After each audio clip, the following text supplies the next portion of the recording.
जय मल्हार सदानंदाचा येळकोट. भाविकांनो, आज आपण शिवमल्हारी मार्तंड खंडेरायाचं षडनवरात्र महोत्सव याविषयी माहिती बघणार आहोत. बऱ्याचशा भक्तांना किंवा बऱ्याचशा लोकांना याची फार कमी माहिती आहे. म्हणून देव दीपावली म्हणजेच मार्गशीर्ष प्रतिपदा पासून श्री मल्हारी मार्तंड खंडेरायाचं नवरात्र उत्सव चालू होतं. आता याला षडनवरात्र उत्सव म्हणतात.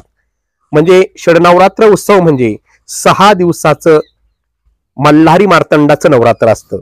देव दीपावली पासून चालू होतं तर ते चंपाषष्ठी म्हणजेच मार्गशीर्ष शुद्ध षष्टीला ते संपतं. त्याला आपण वांगी सट सुद्धा असं म्हणतो. आता मला असं म्हणायचंय, का नवरात्र असेल खंडेरायाचं? याला षडनवरात्र उत्सवच का म्हणतात? हे नवरात्र भाविक का करतात? याच्या मागचा इतिहास असा आहे की या खंडेरायानं मणी आणि मल्ल्यासूर या 2 दैत्याचा वध केला. मणी आणि मल्ल्यासूर ही 2 दैत्य मारताना ती दैत्य देव दीपावली पासून लढाईला सुरुवात झाली. तर त्यामध्ये मणी आणि मल्ल्यासूर ही 2 दैत्यच होती असं नाही, तर अनेक बलाढ्य त्यांची सेनापती मातंबर अशी दैत्य होती.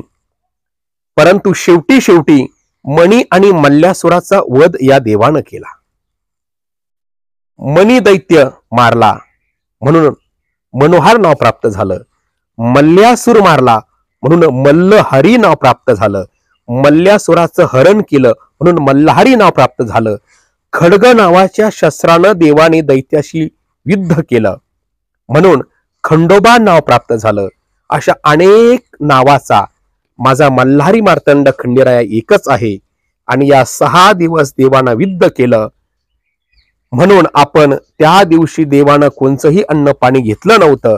म्हणून आपण आजही देवाचा नवरात्र उत्सव उपवास धरतो. आणि 6व्या दिवशीच म्हणजेच केव्हा? चंपाषष्टीला आपण काय करतो तर भरीत भाकरीचा नैवेद्य देवाला अर्पण करतो, तळी उचलवतो. म्हणजेच काय? चंपाषष्ठीच का म्हणतात याला? तर चंपाषष्ठी याचा अर्थ असा आहे, ज्या वेळेस देवानं मणी आणि मल्ल्यासूर 2 दैत्य मारून देव लिंगद्वय प्रगट झाले, त्यावेळेस ऋषीनं सर्व देवानी मिळून चाफ्याचं फुल म्हणजे चंपा आणि षष्टी म्हणजे 6वा दिवस चाफ्याची फुलं देवाला अर्पण केली आणि देवाचा भंडाऱ्यानं मळवट भरला. देवाची या ठिकाणी तळी आरती केली आणि म्हणून चंपाषष्ठी म्हणतात याला, या दिवसाला. आता काही दिवसामध्ये चंपाषष्ठी येणार आहे. त्या दिवशी आपण तळी भंडार करतो, दिवटी पेटवतो, देवाचा कुलाचार कुलविधी करतो. आणि हे करणं गरजेचं आहे, कारण आपला कुलस्वामी खंडेराय आहे. आणि हा कुलाचा कुलस्वामी असल्यामुळं प्रत्येक कुलामध्ये देवाची पूजा होणं गरजेचीच असते. कारण हा कुल सांभाळतो, हा आपला परिवार सांभाळतो. सुख दुःख सर्व काही देवाच्या चरणावरती असतं. आणि म्हणून या ठिकाणी भाविकांनो, तुम्हा सर्वाला ही चंपाषष्ठीची छोटीशी माहिती कशी वाटली कृपया मला कमेंटमध्ये कमेंट करून सांगा. आणि शक्य झाल्यास व्हिडिओला लाईक कमेंट शेअर नक्की करा. सर्वांना जय मल्हार, जय मल्हार सदानंदाचा येळकोट.